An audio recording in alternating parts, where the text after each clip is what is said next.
우리가 빌라도에게 예수님이 이제 신문을 받으시고 십자가에 언도받고 십자가에 돌아가시는 그런 장면까지 지난주에 말씀을 나눴는데요. 오늘은 십자가의 역설이라는 제목으로 두 가지 질문을 던지면서 좀 답을 찾아보려고 합니다. 왜 그들은 그토록 십자가형을 고집했을까 하는 부분입니다. 첫 번째, 그들은 왜 예수를 끝까지 그렇게 그토록 십자가에 못 박으라고 했을까 하는 부분에 대한 답을 좀 찾아보고, 두 번째는 십자가 앞에 못 박이신 그 예수 앞에 모여선 여인들, 특히 그 육신에 묻힌 마리아, 그죠? 그 여인들의 절제된 슬픔은 무엇 때문일까 하는 이 부분을 가지고 오늘 말씀을 좀 나누겠습니다. 첫 번째 질문에 대한 것입니다. 그들은 왜 예수를 그토록 십자가형에 처형하려고 했는가 하는 것입니다. 왜 그들이 예수님을 십자가형에 처형하도록 했는가 하는 이런 질문을 갖게 된 이유는, 요한복음 19장 15절에 보면 그들이 소리 지르되 없이 하소서 없이 하소서, 그를 십자가에 못 박게 하소서. 정말 죄도 없는 예수를 죄가 있다고 정죄할 뿐 아니라 십자가형에, 그죠? 예수를 십자가에 못 박으라고 아주 다그치는 이 사주된 유대의 폭도들의 성난 모습들, 사주된 유대의 종교 권력가들과 그 배의 원수 마귀의 이 책략 속에서 이루어지는 이 책동의 현상, 이것은 도대체 무엇 때문이냐 하는 것을 좀 생각해 보려고 합니다. 십자가 처형은 불신앙의 절정을 보여주는 사건입니다. 또한 이 십자가는 구약의 예언의 성취라는 측면에서 볼 때 하나님의 구속 계획의 실현이라고 할 수 있습니다. 우리는 이 십자가를 둘러싼 여러 가지 정황들을 통해서 십자가에 나타난 이유, 어떤 이중적 성격을 좀 생각해 보려고 합니다. 유대 종교 권력가들, 이들이 예수를 십자가에 못 박게 된 직접적인 이유, 또 여러 가지 간접적인 이유들이 있겠죠. 근데 가장 큰 직접적인 이유는 예수님이 성전 청결을 하면서 그들이 볼 때 예수님이 성전 안에서 난동을 부렸다고 보는 것입니다. 그들이 볼 땐 예수님이 난동을 일으킨 거죠. 그렇죠? 성전 안에서. 예수님은 하나님의 전을 사모하는 열심으로 성전을, 거룩한 하나님의 전을 더럽힌, 만민이 기도하는 집이며 주의 임재의 전을 더럽힌 그 성전을 청결케 하려고 극한 분노로 성전의 모든, 그죠, 이 장사하는 자들의 이 상을 다 들러 엎으셨다. 성경에 기록되어 있고 우리는 이러한 기사를 이미 잘 알고 있습니다. 이게 왜 유대 종교 권력가들이 예수를 제거하고자 하는 직접적인 원인이 될까? 구약시대의 오랜 전통에서는 이스라엘 백성들이 다 하나님께 제물을 드릴 때 짐승을 가져와 드렸어요. 그러나 점차 이런 이제 불편을 불식시키기 위해서 이제 금전을 가지고 마련해서 이제 성전 가까이, 이제 예루살렘 가까이와 거기서 이제 짐승으로 바꾸어서 예물을 드리게 되는데, 이제 이것이 점점 어떤 현상이 되냐면 아예 성전, 그죠? 뭐 성소와 지성소를 뺀 그 뜰, 그죠? 이방인이 이런 뜰 안에서 이제 하나님께 드릴 예물에 대한 매매 행위가 이루어지게 되는 거죠. 매매 행위가. 그렇게 되면 어떻게 됩니까? 그 성전에서 누가 하나님께 드릴 제물을 팔 자격을 얻을 수 있겠습니까? 그리고 그 제물에 대한 가격은 누가 매깁니까? 거기에 한두 명이 옵니까? 이것은 당대 종교 권력가들에게는 어마어마한 이권이, 그죠? 이권이 관계된 어마어마한, 좀 속된 말로 하면 장사죠. 장사. 우리는 이미 설교 중에 예루살렘을 중심으로 한, 성전을 중심으로 한 이 사내들인의 이 종교당들이 말로는 종교 지도자지만 거의 이들은 정치인 권력가들과 다름이 없다는 것을 말씀을 드렸고, 더더군다나 사독당, 이 사독의당이라고 일컬어지는 이 제사장들을 중심으로 한 당은, 제사장이면 구약 시대에면 뭐예요? 성전 제사의 최고 책임자고 집행하는 자고 백성들에게 율법을 가르치는 자고, 말 그대로 그들은 율법 교사인데, 그들이 오히려 내세를 부인하고, 그죠? 영혼의 영생도 부인하고 훨씬 더 세속주의자였다 하는 것을 우리는 다 알고 있습니다. 그러니까 이런 성전, 더 구체적으로 말하면 성전의 예물을 사서 드리는 관계 속에서 발생하는 이권관계, 이것에 제사장과 종교 권력가들이 관련이 돼 있고, 그 친인척들, 그 아는 사람들, 그들에게 뇌물을 주고 받는 자들이 그곳에 와 다 장사를 하고, 이런데 예수라고 하는 자가 와서 이걸 다 들러붙으니까 누가 와서 난독을 부리냐? 그들의 시각으로 볼 때 그렇겠죠. 그러니까 하나님의 아들이라 그랬다, 뭐 신성 모독죄, 여러 가지 뭐를 걸어서 안식일을 범했다 등등등등의 것들, 율법을 어기고 안식일을 범하고 등등등등의 걸은 이런 것들은 예수를 이제 율법에 걸어서 제거하기 위하여 제목을 씌우는 근거들로 이제 들이댄 것들이죠. 근데 가장 직접적인 이유는 뭐니 해도 뭐와 관련이 있다? 요즘 말로 이권과 뭐니 해도 돈과 관련이 있다 하는 걸 알 수가 있습니다. 뭐니 해도 돈과 관련이 있다.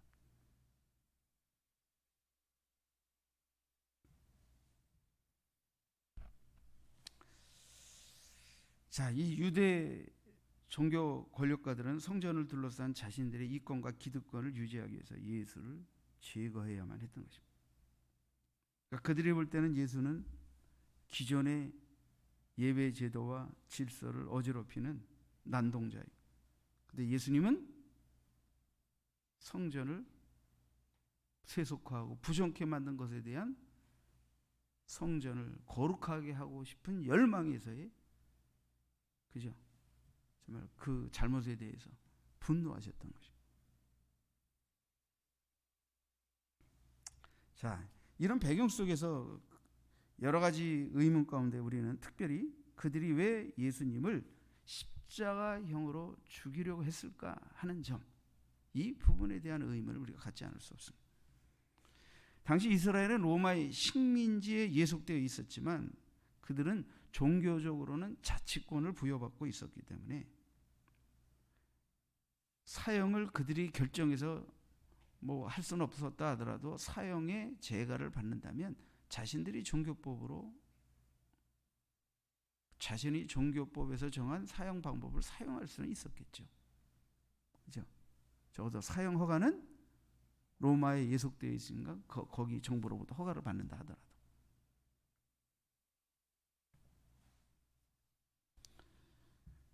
그들은 유대법에 의해서 얼마든지 이단자들이나 율법에 정한 사형에 해당하는 자들을 돌로 쳐 죽일 수 있었습니다. 그럼에도 불구하고 그들은 이러한 방법을 취하지 않고 굳이 예수를 빌라도의 냉소와 비웃음까지 감수하면서 십자가에 못 박으려고 했을까? 왜 그랬을까? 이제 성경과 전승의 내용을 토대로 해서 두 가지로 그 이유를 찾아볼 수 있습니다. 첫 번째는 예수를 하나님의 저주를 받은 자로, 하나님의 저주를 받아 죽은 자, 죽어 마땅한 자로 만들기 위해서입니다. 신명기 21장 22절 23절에 보면 사람이 만일 죽을 죄를 범하도록 내가 그를 죽여 나무 위에 달거든 그 시체를 나무 위에 밤새도록 두지 말고 그날에 장사하여 내 하나님 여호와께서 내게 기업으로 주시는 땅을 더럽히지 말라. 나무 위에 달린 자는 하나님께 저주를 받았습니다. 신명기에 보면 이스라엘 백성들은 나무에 달린 자는, 물론 이제 죽어서 나무에 단 자라고 되어 있지만 죽어서 나무에 달았던, 나무에 달아 죽였던, 나무에 달린 자는 하나님의 저주를 받은 자라라고 하는 율법의 내용을 따른 이 관습이 그들에게, 그들의 의식 속에 내려오고 있었습니다.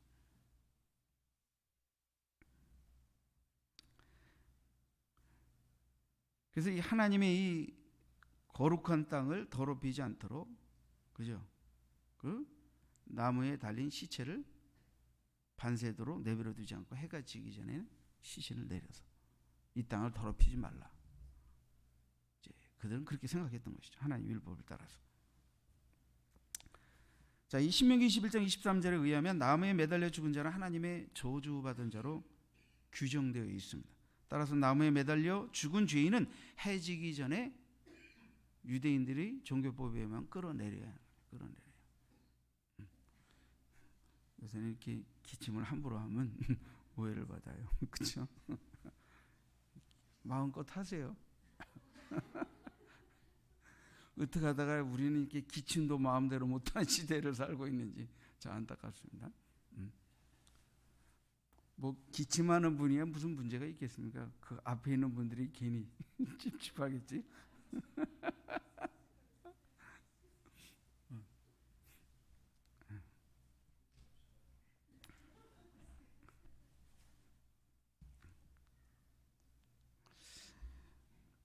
자, 나무에 매달려 죽은 죄인은 해지기 전에 끌어내려야 했고, 왜냐하면 그걸 방치하면 하나님 편에서 이제 가증스러운 것이 되기 때문이죠. 그래서 유대인들은 이 신명기 21장 23절을 예수께도 그런 전통과 관습을 적용시키려고 했다고 볼 수가 있어요. 다시 말하면 이 십자가에 못 박는, 나무에 못 박아 죽이는 방법은 그죠? 뭐랄까? 당시에 보편적으로 예수를 따르는 수많은 무리들과 그 예수를 따르며 하나님 나라 운동을 하는 이런 운동을 아주 단번에 종식시키는 아주 효과 있는, 그리고 그런 운동의 우두머리를 단번에 하나님의 저주받은 자라고 하는 것으로 딱 정죄하여 처결해 버림으로써 그 운동을 완전히 한 방에 그냥 날려버리는 효과를 얻을 수 있죠. 자, 예수의 죽음을 하나님의 저주로서 연관시키려고 했던 이 유대인들이 그러나 도리어 하나님의 저주 아래 놓이게 되었다는 사실, 이 사실이 오늘 제가 여러분들에게 전하려고 하는 십자가의 첫 번째 역설입니다. 유대인들은 예수를 십자가에 못 박아 죽임으로 하나님의 저주받은 자라고 하는, 그죠? 사실로 예수와 예수를 따르는 추종 세력들과 예수의 하나님 나라 운동을 한 번에 뭉개버리려고 했죠. 그런데 오히려 그들이 하나님의 저주 아래 놓이게 되었다. 그럼 제가 이렇게 말하는 말이 무슨 근거가 있어서? 근거가 있습니다. 갈라디아서 3장 13절에 보면, 갈라디아서 3장 13절에 제가 읽겠습니다. 그리스도께서 우리를 위하여 저주를 받은 바 되사 율법의 저주에서 우리를 속량하셨으니 기록된 바 나무에 달린 자마다 저주 아래에 있는 자라 하였습니다. 자, 갈라디아서에서 바울 사도는 뭐라고 말했냐면 그리스도께서 우리를 위하여 저주를 받고 율법의 저주에서 우리를 속량해 내셨다. 그들이 말한 대로 예수를 하나님이 저주받은 자처럼 나무에 그들은 달기를 원했지만, 예수님은 우리가 받을 저주를 대신 짊어지고 하나님 앞에 저주를 한 몸에 받아내시고 어떻게 돼요? 그의 결과는 어떻게 된 겁니까? 그들 유대 군중과 선동된 군중과 종교 권력가들이 볼 때 예수는 하나님께 저주받은 자이지만 믿음의 눈으로 믿는 예수 그리스도가 하나님의 아들로서 우리의 저주를 담당하사 우리가 받아야 할 저주를 대신 속량하신 예수라는 것을 우리가 믿고 그분을 바라볼 때 그분이 나무에 달리심은 하나님이 저주받으심이 아니라 우리가 받아야 할 저주를 대신 담당하심이라는 의미라는 사실. 자, 예수님은 그들이 볼 때는 하나님의 저주를 받은 자고 믿는 예수를 하나님의 아들로 구주로 믿는 우리가 볼 때 그분은 우리의 저주를 대신 담당하신 분입니다. 자, 예수님이 보실 때 예수를 거절한 그들, 예수를 정죄한 그들, 예수를 십자가에 못 박은 그들은 오히려 죄가 없다? 아니죠. 하나님의 저주 아래 그들이 놓여 있다고 하는 사실입니다. 원래 죄라는 것은요, 다 죄인이 되면 죄가 드러나질 않아요. 근데 희한하게요, 죄가 될 수 있는 것은 의인이 하나 있기 때문에 그래요. 노아 홍수 심판에도 노아까지도 죄를 짓고 모두 다 홍수로 쓸어버린다면 그들이 왜 내가 이렇게 심판을 당해야 되는지 이유를 알겠습니까? 하나님 앞에 의인 노아, 그죠? 하나님의 말씀대로 순종하고 이러면 안 된다고 외쳤던 노아, 회개하지 않으면 홍수 심판이 있다고 외쳤던 노아, 한 의인이 있기 때문에 이 심판이 하나님의 저주가 되고 하나님의 심판의 이유가 되는 것입니다. 마찬가지로 인간의 죄와 허물 때문에 대속의 죽음을 죽으신 예수는 예수를 제거하고 배척하려고 했던 자들의 입장에서 보면 하나님의 저주를 받은 자의 취급, 그런 오명을 씌워서 그를 제거하려고 했지만 그렇게 해서 예수에게 오명이 씌워진 게 아니라 장사한 지 사흘 만에 부활하시고 그분은 정말 하나님의 보내신 메시아 구주 하나님의 아들이 맞다라는 것이 입증되어질 때 오히려 예수를 그렇게 정죄하고 죽인 그들은 그들의 죄가 드러나서 그들의 불신앙과 하나님을 거역한 죄가 더 확연하게 드러나서 그들은 하나님의 저주 아래 놓인 자가 되게 되었다 하는 사실. 자, 두 번째 의미는, 두 번째 역설은 이것입니다.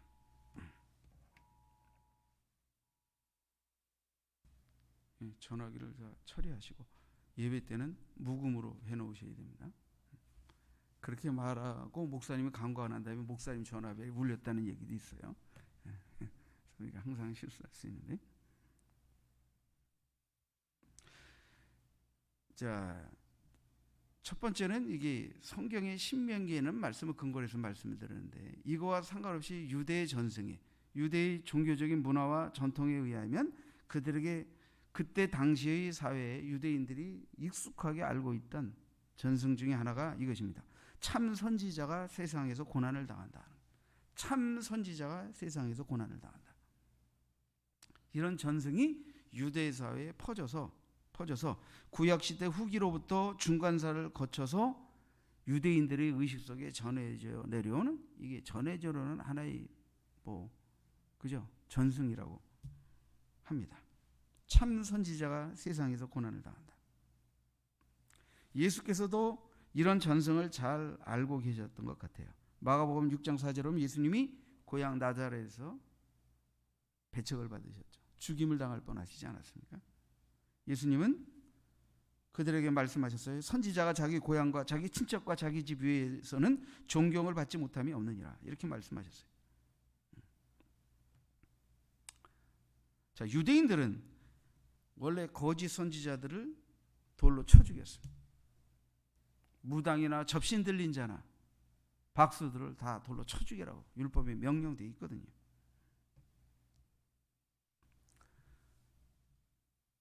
자신들이 그죠? 이 예수를 죽이는데 돌로 쳐 죽이게 되면, 유대 율법을 따라서 죽이게 되면, 거짓 선지자라고 해서 죽였는데 죽이게 되면 때로는 그를 추종했던 일부 세력들은 오히려 이분은 참 선지자였다라고 생각하는 오해를 낳을 수 있다는 생각이 이 유대 종교 권력가들의 생각 속에서 이게 예민하게 반응했던 것입니다. 예수를 돌로 쳐 죽이면 참 선지자가 고난을 받는다는 이 전승이 그들이 뇌리 속에서, 우리는 예수를 거짓 선지자로 죽여버렸지만 그들을 추종하는, 예수를 추종하는 세력들은 그분을 오히려 더 참 선지자로 믿고 높이고 따르게 되는 어떤 불쏘시개 역할을 한다고 그럴까요? 증폭제 역할을 할 수 있다는 우려를 그들이 갖게 되었던 것입니다.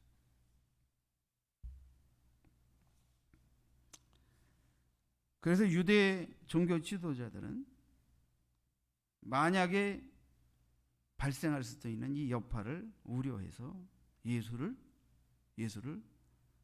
돌로 쳐 죽이기보다 십자가에 못 박기를 그냥 원하는 정도가 아니라 노골적으로 그토록 원했던 것입니다.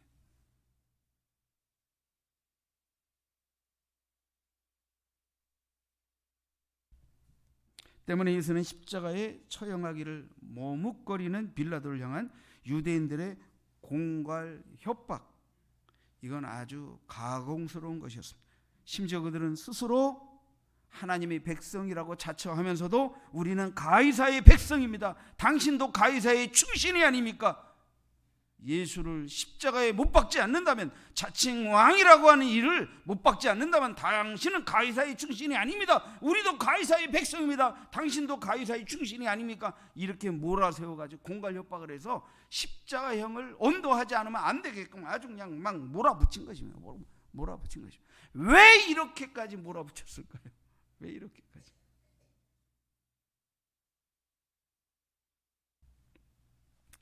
요한복음 19장 12절에 보면 유대인들은 이러함으로 빌라도가 예수를 놓으려고 힘썼으나 유대인들이 소리질러 이르되 이 사람을 놓으면 가이사의 충신이 아니니이다. 무릇 자기를 왕이라고 하는 자는 가이사를 반역하는 것이니이다.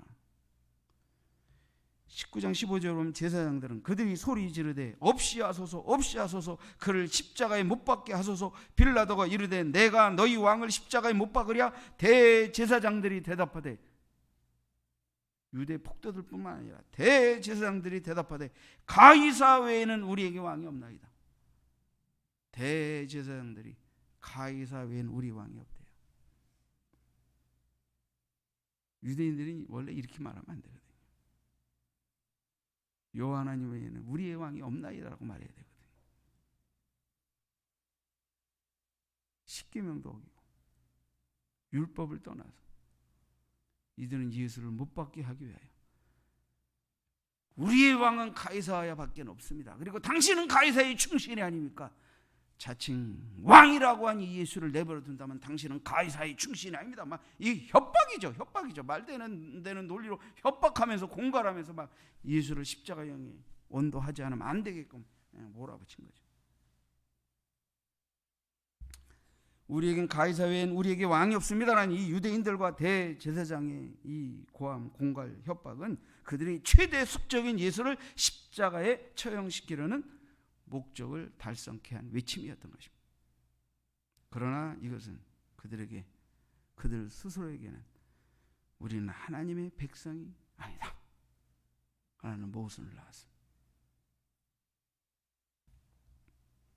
그들은 십계명의 제1계명을 파괴하면서까지 예수를 십자가형으로 내모른, 정말 그래서 하나님의 백성으로 남기를 거부하는 어리석은 짓까지 서슴없이 저질렀던 것입니다. 여러분, 실로 십자가는 옛 언약에 기초한 이스라엘 백성들이 하나님의 백성됨을 주저없이 파괴하는 최후의 모습을 보여주는 동시에 십자가를 통하여 이제 새 이스라엘의 모습이, 새 이스라엘 백성의 모습이 나타나기 시작하는 구속사의 전환점이 된다는 것을 우리에게 보여줍니다. 그래서 우리는 예수 그리스도를 믿음으로 새 이스라엘 백성이 된 줄 믿습니다. 옛 이스라엘은 그죠? 이스라엘 땅 언약의 백성들이지만 이제 예수 그리스도를 믿고 거듭난 유대인뿐 아니라 헬라인뿐 아니라 온 세계 주의 백성들이 다 새 영적 이스라엘 백성인 줄 믿습니다.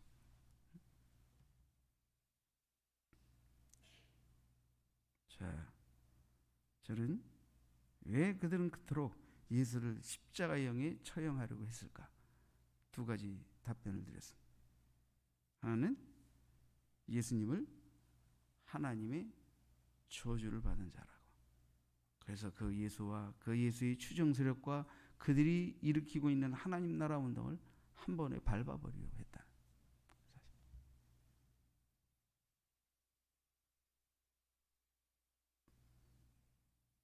그러나 그들이 밟음이 오히려 영적으로는 진짜 사탄과 죽음과 하나님의 영원한 심판의 저주 아래에서 그들이 정말 벗어날 수 없는 정죄 아래 놓이게 되는 역사를 낳았다는 것을 말씀드리겠습니다. 참신자가 세상에서 고난을 당한다는 유대 전승까지도 우려해서 예수를 돌로 처형하기보다 십자가에 처형하려고 했던 이들, 그죠? 이들은 심지어 자기들이 하나님의 백성임에도 불구하고 가이사가 우리의 왕입니다라고까지 해가며 가이사를 협박해가며 예수를 십자가형에 처하도록 윽박질렀던 것입니다.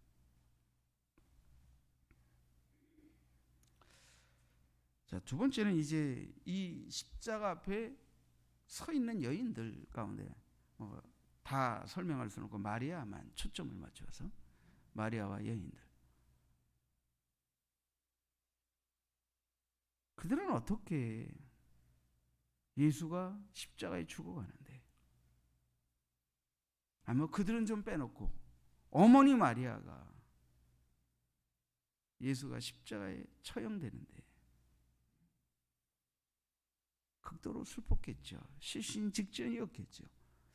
그럼에도 불구하고 죽어가는 예수와 의사소통을 할 수 있을 만큼 냉정함을 유지했다. 과연 이럴 수 있는 것인가요?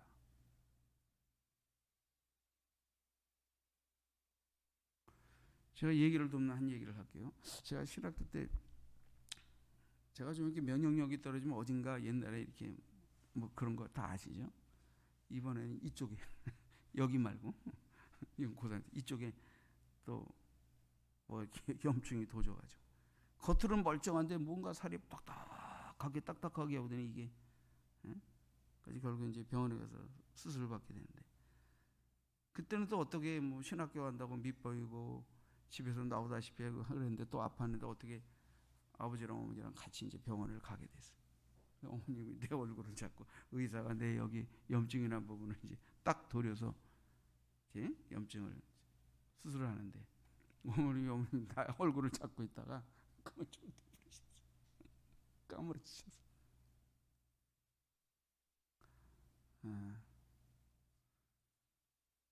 저는 그때 자식이 아프면 아버지는 그냥 아파요. 근데 엄마는 몸으로 아프구나.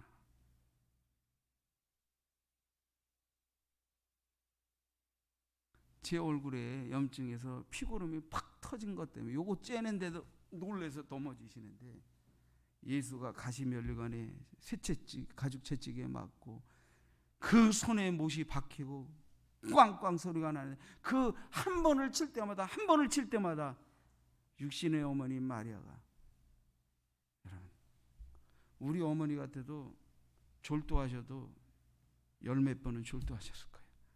아마 깨어나셨겠어요?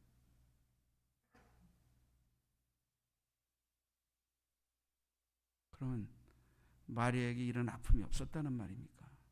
이런 슬픔이 없었다는 말입니까? 그런데도 어떻게 그 마리아가 정신을 차리고 있을 수 있단 말입니까? 오늘 좀 설교가 굉장히 설교 접근이 좀 난해합니다. 어떤 면에서. 자, 예수의 죽음의 현장에 일단의 여인들이 있었는데 예수의 죽음을 목도하면서 이들은 어떤 마음, 어떤 생각을 가졌을까? 자, 마리아는 보세요. 성령으로 예수님을 잉태하셨습니다. 그녀는 유대 사회에서 요셉의 지혜로운 행동이 아니었다면 부정한 여인으로 낙인 찍혀서 배척되거나 죽을 위험에 놓여 있었습니다. 그러나 하나님의 특별한 돌보심 속에서 안전하게 마리아와 성령으로 잉태된 예수가 보호될 수 있었습니다. 그러나 어쨌든 이것을 한 당시 사회의 사람들에게 100% 그 오해가 불식될 수 있었다고 보진 않습니다. 적어도 마리아의 생명과 예수의 생명이 지켜지고 보존되는 보호는 입었지만, 그러나 그들 중에 불신앙에 이 하나님의 섭리와 뜻을 이해하지 못하는 자들의 의식 속에서 여전히 의혹의 눈초리, 의심의 눈초리는 여전히 그죠? 이 마리아와 예수를 바라보는 시각에서 여전히 남아 있을 수 있다 하는 것도 우리 충분히 생각할 수 있습니다. 자, 예수님은 마가복음 6장에 보면 아까도 말씀드렸지만 고향에서 복음을 전할 때 마가복음 6장 3절에 보면 그죠? 안식일에 회당에서 가르치고 그죠? 그럴 때 정말 그 지혜를 놀라워하면서 그 권능을 놀라워하면서도 그들은 이 예수에게 뭐라고 말하냐면 이 사람이 마리아의 아들 목수가 아니냐, 이 사람이 마리아의 아들 목수가 아니냐 이렇게 말합니다. 그러면서 야고보와 요셉과 유다와 시몬의 형제가 아니냐, 그 누이들이 우리와 함께 여기 있지 아니하냐고 예수를 배척합니다. 예수를 배척합니다. 자, 유대 사회에서 마리아 여자의 이름으로 아들이다라고 호칭하는 것은 우리는 이해하지 못하지만 당시 유대 사회의 풍속에서는 이거는 굉장히 모욕적인 언사입니다. 모욕적인 언사입니다. 그러니까 예수님을 마리아의 아들 목수라고 말한 것은 칭찬도 아니고 높임말도 아니고 이거는 유대 사회에서 모욕적인 언사, 모욕적인 언어적 표현입니다.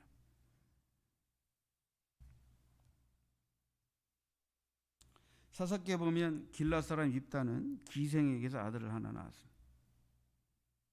자라가면서 본처 자식들이 기생에게서 난 아들을 내쫓아버렸습니다. 그때 뭐라고 말했냐면 너는 다른 여인의 자식이다. 다른 여인의 자식이다. 그러니까 기생 누구누구의 자식이다.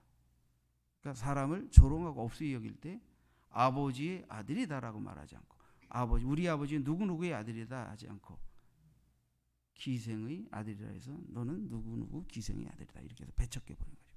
그러니까 이거는 유대 사회에서 굉장히 조롱하고 모욕하는 언사입니다. 배척한다는 말은 이제 원래 원문상의 의미로는 걸려 넘어지다, 뭐 노엽게 하다, 감정이 상하다 이런 뜻인데 이제 문법적으로 보면 이게 미완료 수동태 직설법으로 돼 있어서 그들이 걸려 넘어지고 있었다 또는 그들이 감정이 상하게 되었다, 그들이 떨어져 나갔다 뭐 이런 의미입니다. 그러니까 이들이 예수에게는 형제들이 있다.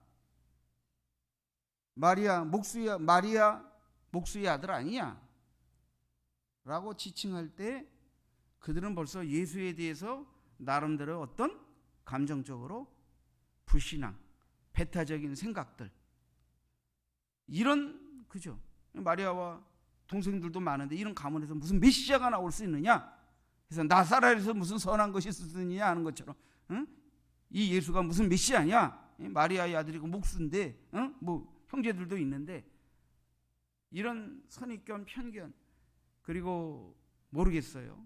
마리아가 성령으로 잉태될 때 있었던 그 사건들이 또 풍문으로 전해져서 의혹의 눈치를 바라보는 사람이 있었는지 없었는지는 성경에 언급이 없기 때문에 알 수는 없지만 뭐 그거는 제한다 하더라도 어쨌든 예수에 대한 이런 편견과 불신앙 속에서 그들은 스스로 예수에 대한 편견적 생각으로 인하여 감정이 상해가지고 스스로 예수에 대한 믿음, 그가 가르치는 지혜와 권능의 역사를 바라보면서 하나님이 보내신 아들이라는 것을 믿을 수 있는 믿음을 따르지 않는 것이죠. 거기에 마음을 열지 않는 것이죠.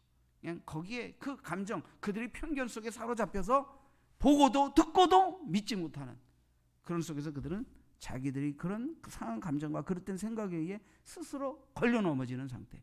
이걸 성경에서는 배척했다라고 이렇게 번역한 것인데 사실은 스스로 걸려 넘어졌다라는 의미가 원문상의 의미입니다. 스스로 걸려 넘어졌다. 그러니까 예수에 대한 믿음을 가질 수 없고, 믿음을 가지려고 해도 자기들이 안에 갖고 있는 거침돌에 의해서 스스로 자빠져 버리는 상태에 그들이 놓여 있었다는 거예요. 하지만 마리아는 예수를 잉태하기 전에 천사의 고지를 받았습니다. 성령으로 잉태되었습니다. 그 남편도 천사의 고지를 받아 자기를 결혼하기 전까지 가까이 하지 않았습니다. 마리아는 예수님이 자기의 몸을 위로 태어난 육신의 아들이라 하더라도 성령으로 잉태되어 태어난 하나님이 보내신 하나님의 아들이라는 것을 그는 알고 그 아이를 키웠습니다. 예수를 키웠습니다. 이 마리아는 예수님이 성장 과정에서 이것을 잊지 않았습니다. 그가 하나님의 아들이라는 것을 잊지 않았다는 아주 중요한 증거 중에 하나가 예수님이 공생애 가운데 첫 번째 이적을 해간 가나 혼인잔치에서 포도주가 떨어졌을 때 그 포도주가 떨어졌다고 물로 포도주를 만드는 기적을 행할 분은 당신밖에 없다는 믿음을 나타내 보인 증거로 봐도 마리아는 분명히 예수님이 하나님의 아들이라는 거죠. 그 생각과 그 믿음을 늘 유지하면서 예수를 키웠다고 볼 수가 있습니다. 예수님이 십자가에 못 박히는 고통을 쳐다보면서 마리아는 예수님을 낳고 성전을 방문했을 때 시므온이 자기에게 예언했던 말을 기억했을 것입니다. 분명히 기억했을 것입니다. 누가복음 2장 34, 35절에 보면 시므온이 그들에게 축복하고, 자, 결례의 날 예수님을 품 안에 안고 성전으로 오는 요셉과 마리아 아기 예수를 바라보면서 시므온이 뭐라고 예언합니까? 시므온이 그들에게 축복하고 그의 어머니 마리아에게 말하여 이르되, 보라, 이는 이스라엘 중 많은 사람을 패하거나 흥하게 하며 비방을 받는 표적이 되기 위하여 세움을 받았고 또 칼이 내 마음을 찌르듯 하리니.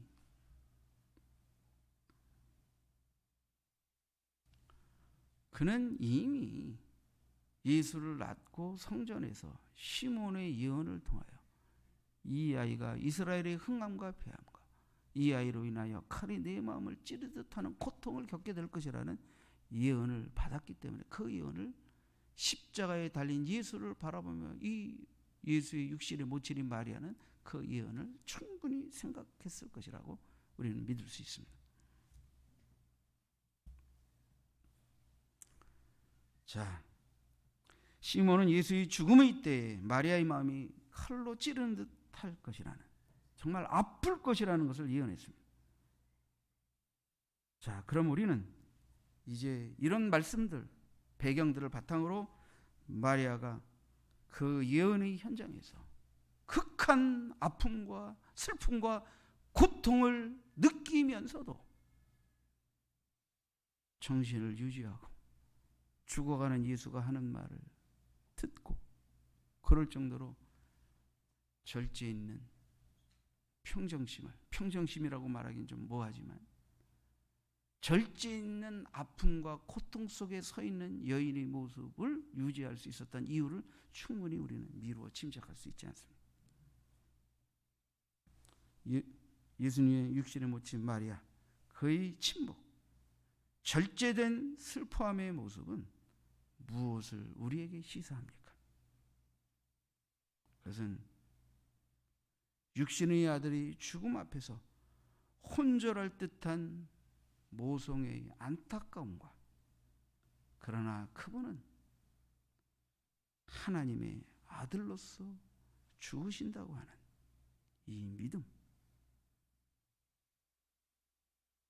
믿음 속에서 마리아는 극한 마음의 고통과 그럼에도 불구하고 극한 슬픔을 외적으로 표현하며 혼절하지 않는 절제 있음을 유지할 수 있었던 이유가 바로 그는 나에게 큰 고통과 아픔으로 죽어가는 내 아들이지만 또한 그분은 하나님의 아들로서 대속의 죽음을 죽으실 분이라고 하는 이 위대한 계시와 하나님의 뜻 앞에서 그 여인은 극한 슬픔 속에서도 절제하고 있는 것입니다.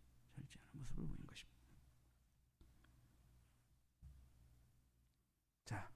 십자가의 역설이라는 제목으로 두 가지를 말씀드렸습니다. 그들은 왜 그토록 십자가의 영에 목매였는가? 하나님의 저주받은 자로서 예수를 몰아가면서 정말 예수를 불명예스럽게 그를 추종하는 자들과 그 하나님 나라의 운동을 없애버리려고 했다. 그러나 우리는 여기서 과연 결과적으로 볼 땐 누가 실로 저주받은 자인가? 예수는 그들이 생각한 대로 하나님의 저주받은 자가 아니라 우리가 받아야 할 저주를 대신 담당하여 저주를 어떤 면에서 우리가 받아야 할 저주를 십자가에서 처결하신 분이시다. 그리고 이것을 실행했던 그들은 오히려 하나님의 정죄의 저주 아래 놓이게 되어 있다 하는 진실을 우리는 여기서 발견하게 되면서 정말 이 십자가의 역설의 메아리를 우리가 듣지 않을 수 없습니다. 그들은 참 선지자의 고난이라는 싹 불씨조차도 남기지 않고 밟아버리려고 했던 것입니다. 갈라디아서 3장 13절 우리를 위하여 저주받은 바 되사 우리를 위하여 저주받은 바 되사 바울은 이걸 깨달은 겁니다. 바울은 이거를 깨달은 겁니다. 바울도 한때는 예수가 하나님의 저주를 받아 죽은 자로 생각했었습니다. 그런데 예수를 만나고 바울은 우리를 위하여 저주를 받으신 분이다. 율법의 저주에서 우리를 속량해 내시려고 대신 저주를 받으신 것이다 하는 것을 깨닫게 된 것입니다.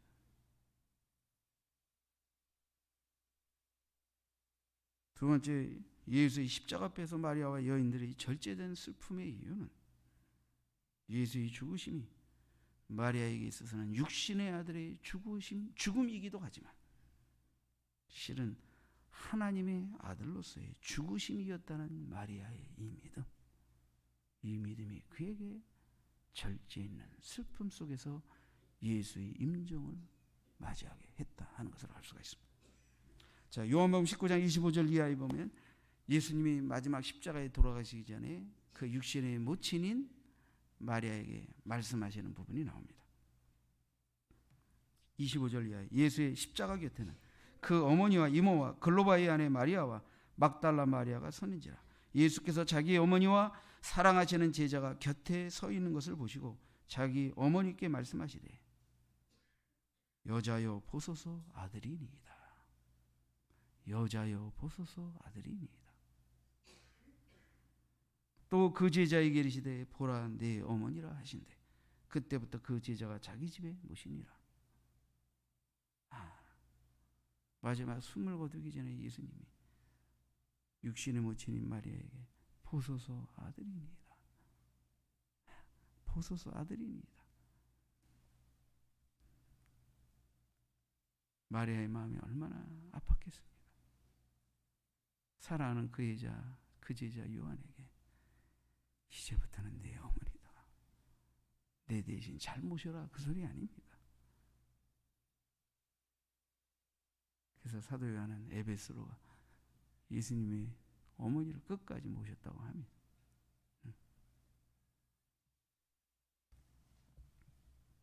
역설이란 일반적이고 상식적이지 않은 것이 진리가 될 때 우리는 그걸 역설이라고 말합니다.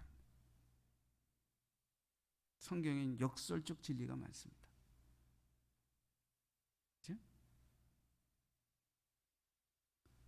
전도서에게 있지요. 역설의 진리들 몇 가지. 어리석은 자의 마음은, 그죠? 어리석은 자의 마음은 잔치집에가 있지만 지혜로운 자의 마음은 초상집에 있다. 그런 것과 같아요. 그들은 그렇게 예수를 짓밟았습니다. 그런데 예수는 그들에게 짓밟히신 모습으로 죽어간 예수는 사실은 우리가 밟히고 저주받고 심판당해야 할 죄와 그 모든 하나님의 저주를 한 몸에 짊어지고 대신 값을 치르셨습니다. 그리고 예수님이 바로 그런 저주와 대속의 죽음을 죽으신 분이라는 것을 믿는 순간 우리는 하나님의 모든 정죄와 저주에서 벗어나 자유와 구원과 충성과 하나님의 새 이스라엘 백성됨의 복을 얻게 됩니다. 그러나 그들은 이권 때문에, 돈 때문에, 권력 때문에, 종교적 기득권 때문에 종교법을, 관습법을, 로마법을 이용해서 폭도들을 선동해서 하나님의 거룩한 아들 예수를 법에도 없는 법으로, 거짓된 율법으로, 거짓된 증인으로 뒤오시고 예수를 돌로 쳐 죽이는 것도 모자라 하나님의 저주받은 자의 모습으로 죽게 하려고 십자가에 못 박으러 그렇게 폭도들을 동원해서 선동하고 윽박지르고 겁박하며 예수를 그렇게 십자가에 달아 죽인 그들은 오히려 하나님을 거절한 그 죄, 하나님의 법을 거역한 그 죄, 그 모든 불신앙의 죄를 용서받을 수 없다는 저주 아래 놓이는 자들이 되었다는 사실.